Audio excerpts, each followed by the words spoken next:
வீடியோக்குள்ள போறதுக்கு முன்னாடி சப்ஸ்கிரைப் பட்டனை கிளிக் பண்ணி பக்கத்துல இருக்க பெல் ஐகானையும் கிளிக் பண்ணிக்கோங்க. அப்பதான் எங்க வீடியோவை நீங்க உடனுக்குடன் பார்க்கலாம். வெல்கம் டு தமிழ் சமையல். இன்னைக்கு நம்ம ரொம்பவே ஹெல்த்தியான ஒரு ரெசிபி தான் பார்க்க போறோம். என்ன ரெசிபி அப்படின்னா ப்ராக்கலி கிரேவி. இது ரொம்பவே சுலபமா செஞ்சிடலாம். இதை நீங்க சப்பாத்தி கூட சாத்து கூட வச்சு சாப்பிட்டீங்களா அவ்வளோ சூப்பரா இருக்கும். இப்போ நம்ம எப்படி செய்யறதுன்னு பார்க்கலாம். ப்ரோக்கலியை இந்த மாதிரி கட் பண்ணி எடுத்துக்கோங்க.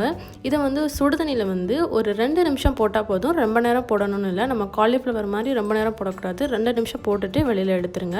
இப்போ அதை நம்ம எப்படி குக் பண்ணுறதுன்னு பார்க்கலாம். இப்போ ஒரு கடாயில் நான் ஒரு டேபிள் ஸ்பூன் அளவுக்கிட்ட எண்ணெய் ஆட் பண்ணியிருக்கேன். எண்ணெய் நல்லா சூடானதுக்கப்புறமா இதில் ஒரு 1/2 டீஸ்பூன் அளவு சோம்பு ஆட் பண்ணிக்கிறேன். இப்போ ஒரு பெரிய வெங்காயத்தை நல்லா குட்டி குட்டியாக கட் பண்ணி வச்சுருக்கேன். ஒரு தக்காளி, ஒரு பச்சை மிளகாய் எடுத்திருக்கேன். இதை நம்ம இது கூட ஆட் பண்ணிக்கலாம். அடுத்து ஒரு 4-5 பூண்டு எடுத்து அதை நல்லா குட்டி குட்டியாக கட் பண்ணி வச்சுருக்கேன். அதையும் இது கூட ஆட் பண்ணிவிட்டு நல்லா இப்போ வதக்கிக்கலாம்.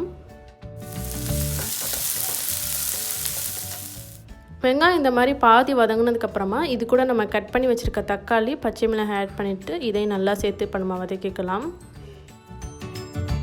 அடுத்து இது கூட தேவையான அளவு உப்பு சேர்த்துக்கலாம். அடுத்து இது கூட ஒரு 1/4 டீஸ்பூன் அளவு மஞ்சள் தூள், 1 டீஸ்பூன் அளவு மிளகாய்த்தூள். மிளகாய்த்தூள் உங்கள் காரத்துக்கு தகுந்த மாதிரி சேர்த்துக்கோங்க. நான் கம்மியாக தான் ஆட் பண்ணியிருக்கேன்.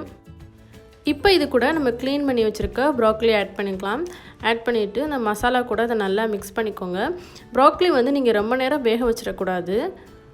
இப்போ இது கூட நான் கொஞ்சமாக தண்ணீர் ஆட் பண்ணிக்க போகிறேன். ஆட் பண்ணிவிட்டு இதை ஒரு 5 மினிட்ஸுக்கு நம்ம இப்போ மூடி வச்சிடலாம்.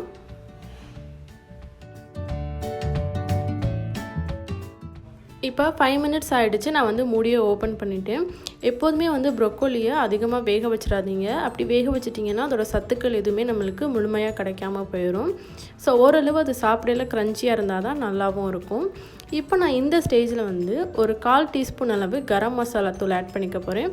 இது கண்டிப்பாக நீங்கள் ஸ்கிப் பண்ணாமல் ஆட் பண்ணணும். அப்போ தான் அந்த கிரேவி நல்லாயிருக்கும். அடுத்து இது கூட கொஞ்சமாக கருவேப்பிலை ஆட் பண்ணிவிட்டு இப்போ அதை நல்லா ஒரு தடவை மிக்ஸ் பண்ணிக்கலாம்.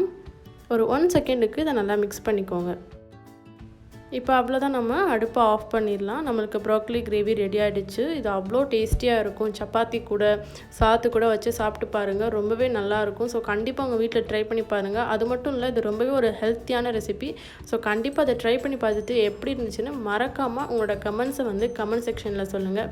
இந்த வீடியோ பிடிச்சிருந்துச்சு அப்படின்னா லைக் பண்ணுங்கள். மற்றவங்களும் பார்க்கணுன்னு நினச்சா ஷேர் பண்ணுங்கள். அண்ட் மறந்துடாமல் தமிழ் சமையலை சப்ஸ்கிரைப் பண்ணிவிட்டு பக்கத்தில் இருக்க பெல் ஐக்கானையும் கிளிக் பண்ணிக்கோங்க. தேங்க்யூ.